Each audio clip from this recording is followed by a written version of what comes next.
My name is Ayan Ahmed and I'm a working DevOps professional. So today I'll be talking about Terraform in terms of using it with Terraform Cloud and Spacelift. So Terraform alone is not enough when you're working with highly extensive environments. You need a platform that provide collaborative effort for your team, that provide policies, for example, your custom policies for approvals and stuff.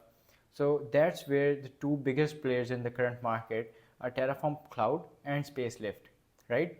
So talking of Terraform Cloud first, it provides you with managing your Terraform state, which is the actual file that keeps notice for everything in terms of your infrastructure state, is handled in Terraform Cloud and is stored there with state locking, right? And then number two, we have workspaces.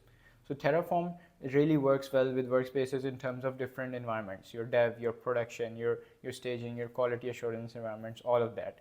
That's being taken care of Terraform Cloud using workspaces. Then we have run triggers. For example, you can have different triggers for your Terraform infrastructure to be planned, right?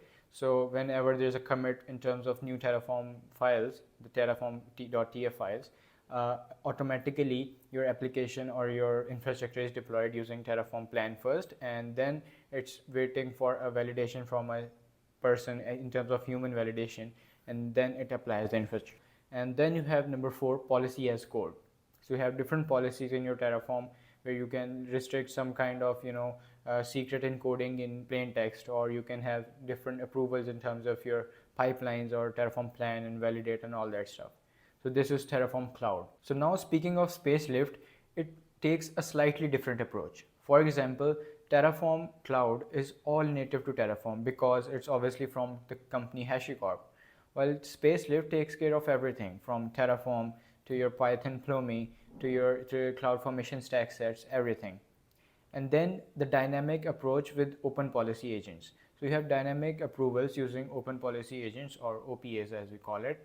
And the third thing is it's really easy to integrate with Slack, with different CI/CD tools. You get very really awesome visuals in terms of how your infrastructure is working and the whole flowcharts thing.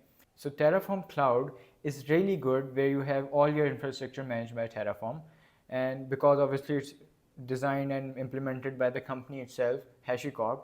And while Spacelift is really good if you have multi setups where you have using Terraform, CloudFormation together, because it's really a common use cases where we have Terraform and CloudFormation used together in terms of AWS obviously.